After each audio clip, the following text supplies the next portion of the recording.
नमस्कार दोस्तों, आप सभी का स्वागत है आपके अपने YouTube चैनल पर। आज की इस वीडियो में दोस्तों आपको हम न्यूनतम मजदूरी दर के बारे में बताने वाले हैं और यहाँ पर हम आपको बताएंगे केंद्र सरकार का बड़ा फैसला, आज से लागू हुई नई न्यूनतम मजदूरी दर और जाने कितना होगा बदलाव। तो आइए दोस्तों, यहाँ पर हम इन्हीं बिंदुओं के बारे में जानेंगे और आज की वीडियो को स्टार्ट करेंगे। उससे पहले दोस्तों, अगर आप चैनल पर पहली बार आए हैं तो चैनल को सब्सक्राइब कर लें, साथ में बेल आइकन को अंडर प्रेस कर लें, जिससे डेली की डेली जो हमारी वीडियो आती हैं उनकी जानकारी आपको मिल सके। तो अब दोस्तों आइए आज की इस वीडियो को स्टार्ट करते हैं। Labour minimum wages 2025। भारत सरकार ने एक महत्वपूर्ण कदम उठाते हुए नई न्यूनतम मजदूरी दर को लागू किया है। यह फैसला देश भर के श्रमिकों के लिए एक बड़ी खुशखबरी है। नई दरें आज से प्रभावी हो गई हैं और इससे लाखों मजदूरों की आय में वृद्धि होने की उम्मीद है। सरकार का यह निर्णय श्रमिकों के जीवन स्तर को सुधारने और उन्हें आर्थिक सुरक्षा प्रदान करने के लक्ष्य से प्रेरित है। इस नई न्यूनतम मजदूरी दर के लागू होने से विभिन्न क्षेत्रों में काम करने वाले कर्मचारियों को लाभ मिलेगा। यह कदम न केवल श्रमिकों के लिए फायदेमंद है, बल्कि समग्र अर्थव्यवस्था पर भी सकारात्मक प्रभाव डालेगा। आइए इस महत्वपूर्ण निर्णय के विभिन्न पहलुओं पर एक नज़र डालें और समझें कि यह कैसे देश के श्रम बाजार को प्रभावित करेगा। न्यूनतम मजदूरी क्या है? पहले इसकी अगर हम बात कर लें तो यहाँ पर आप देखेंगे, न्यूनतम मजदूरी वह न्यूनतम राशि है जो एक नियोक्ता को अपने कर्मचारियों को उसके काम के बदले में देना कानूनी रूप से आवश्यक है।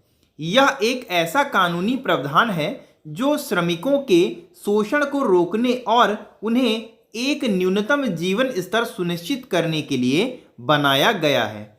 भारत में न्यूनतम मजदूरी अधिनियम 1948 के तहत न्यूनतम मजदूरी का निर्धारण किया जाता है।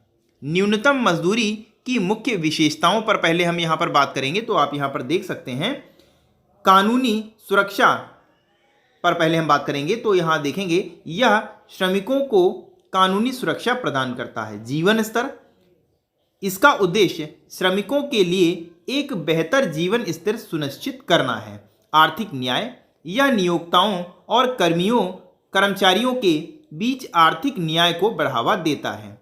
समय समय पर संशोधन, इसे समय समय पर संशोधित किया जाता है ताकि मुद्रास्फीति और जीवन लागत में वृद्धि को ध्यान में रखा जा सके। नई न्यूनतम मजदूरी दर में क्या बदलाव हुए हैं, इसके बारे में बात करेंगे अब। तो यहाँ पर आप देखेंगे, नई न्यूनतम मजदूरी दर में कई महत्वपूर्ण बदलाव किए गए हैं।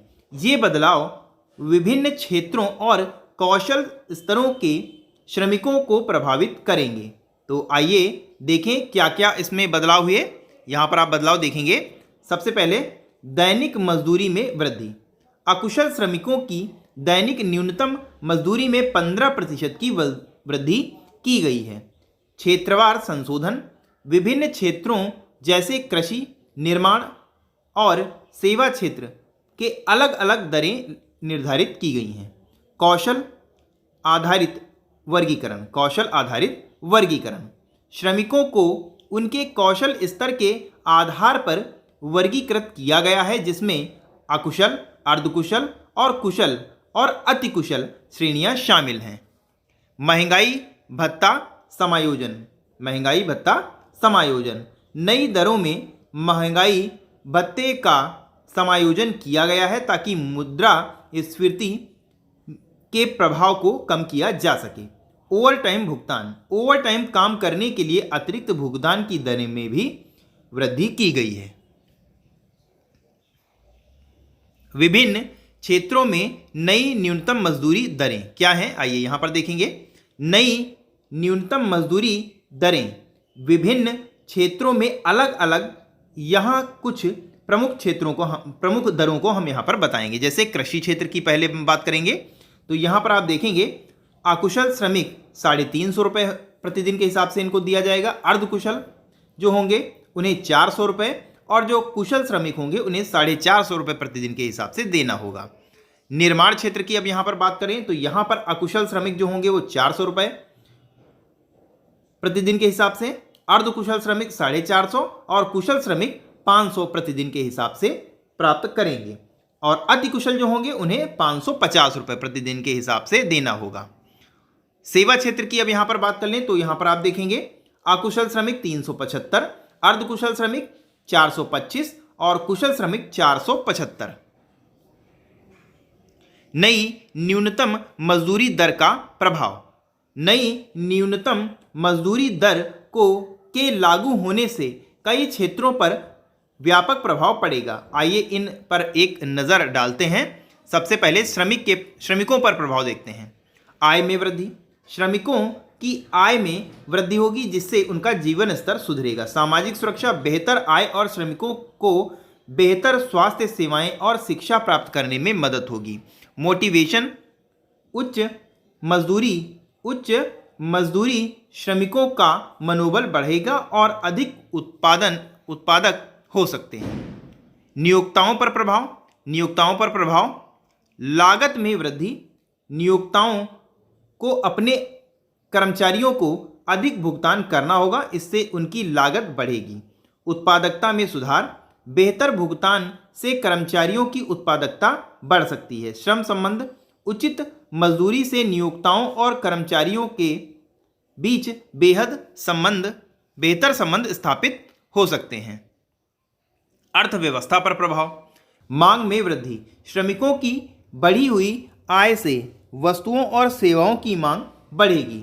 आर्थिक विकास, बढ़ी हुई मांग से उत्पादन बढ़ेगा जो आर्थिक विकास की गति देगा। मुद्रास्फीति, कुछ क्षेत्रों में मजदूरी में वृद्धि से मुद्रास्फीति बढ़ सकती है।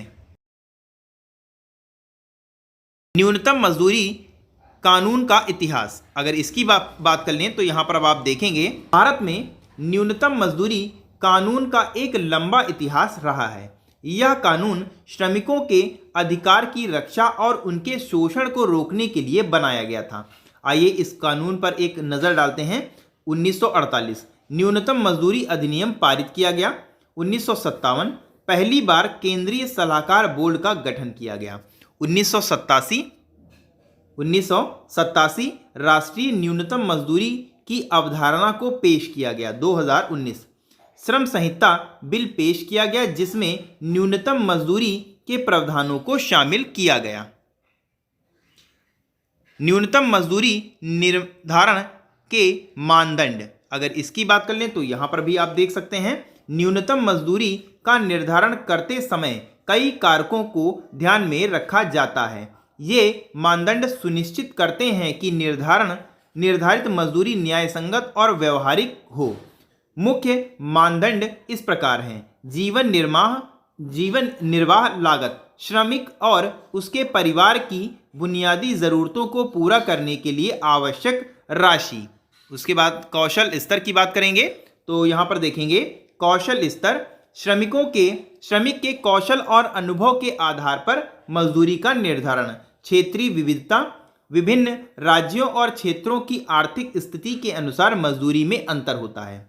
उद्योग की क्षमता, संबंधित उद्योग की भुगतान क्षमता को ध्यान में रखा जाता है। मुद्रास्फीति के प्रभाव को कम करने के लिए समय समय पर इसका समायोजन होता है। तो कैसी लगी दोस्तों आज की जानकारी, आपको कमेंट करके बताना है। और अगर दोस्तों आज की जानकारी आपको अच्छी लगी हो तो वीडियो को लाइक करें और ज़्यादा से ज़्यादा शेयर करें। और अगर आप चैनल पर पहली बार आए हैं तो चैनल को सब्सक्राइब ज़रूर कर लें। इसी के साथ दोस्तों आज की इस वीडियो को यहीं पर हम समाप्त करते हैं। मिलते हैं दोस्तों अगली वीडियो में, तब तक के लिए नमस्कार, जय हिंद, जय भारत।